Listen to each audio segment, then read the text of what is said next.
Shalom, shalom, shalom. Je vous salue dans le nom précieux de notre Seigneur Jésus-Christ, le seul Seigneur que nous avons, le seul médiateur entre Dieu et les hommes, celui que Dieu a choisi, en qui il a mis la vie. Celui qui a le Fils, il a la vie. Celui qui n'a pas le Fils n'a pas la vie. Si tu as Jésus-Christ dans ta vie, alors tu as la vie.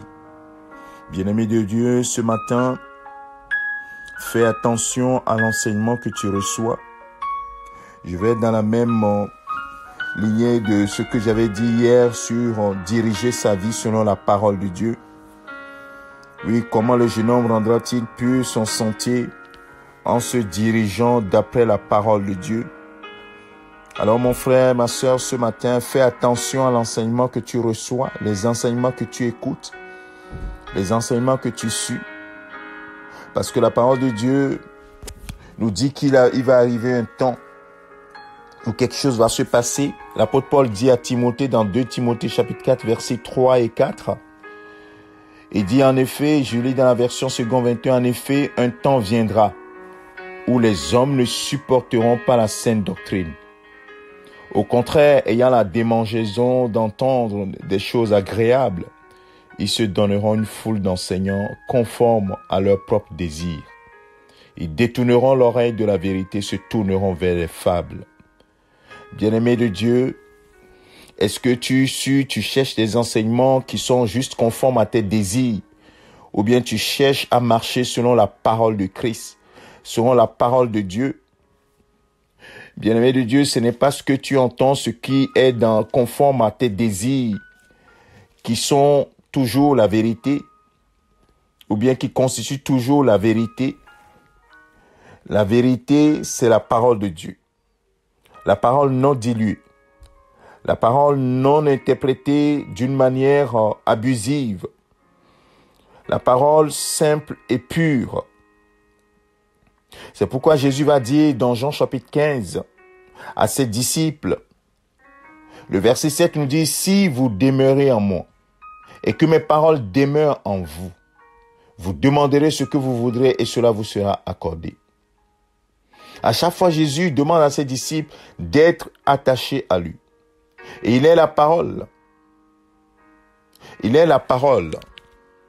Bien-aimé, ne cherche pas autre chose. Ne cherche pas à assouvir tes désirs, mais cherche à suivre Christ. Cherche à suivre Christ de tout ton cœur et à te baser uniquement sur la parole, à te conformer uniquement à la parole. Ne pas chercher à justifier ta façon de marcher, mais demande-toi si la façon dont je marche est conforme à la pensée de Christ. L'apôtre Paul dira aux Corinthiens, dans 1 Corinthiens chapitre 2, verset 15, « L'homme dirigé par l'esprit, au contraire, juge de tout et n'est lui-même jugé par personne. » En effet, verset 16, « Qui a connu la pensée du Seigneur et pourrait l'instruire? » Or, nous avons la pensée de Christ. Est-ce que tu as la pensée de Christ? Est-ce que tu suis la pensée de Christ? Ou bien tu suis la pensée des hommes? Mon frère, ma soeur, fais attention.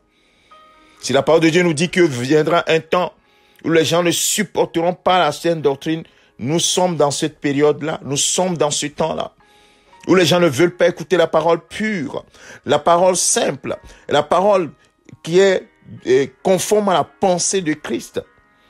L'homme dirigé par l'Esprit de Dieu, oui, a la pensée de Christ.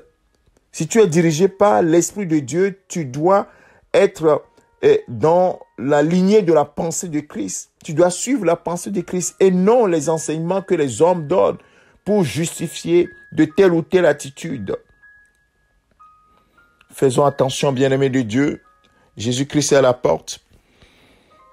Au dernier jour, il demandera, qui est-ce que tu as suivi? Il dit, prends ta croix et suis-moi. Est-ce que tu suis Jésus? Ou bien tu suis un homme? Ou tu suis un enseignement qui est conforme à ce que toi tu penses? Fais attention mon frère, fais attention ma soeur. Dirige ta vie selon la parole de Dieu, comme nous l'avons dit hier. Et fais attention à l'enseignement que tu reçois. Vérifie si c'est conforme à la pensée de Christ.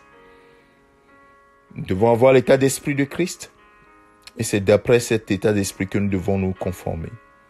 Conformer notre vie à Christ et non le contraire. Que le Seigneur te bénisse, te fortifie, te soutienne, mon frère, ma sœur, à diriger toujours ta vie d'après la parole et la pensée de Christ. Au nom de Jésus-Christ. C'est ton serviteur, le pasteur Alexandre, ce matin. Amen. Excellente journée à toi.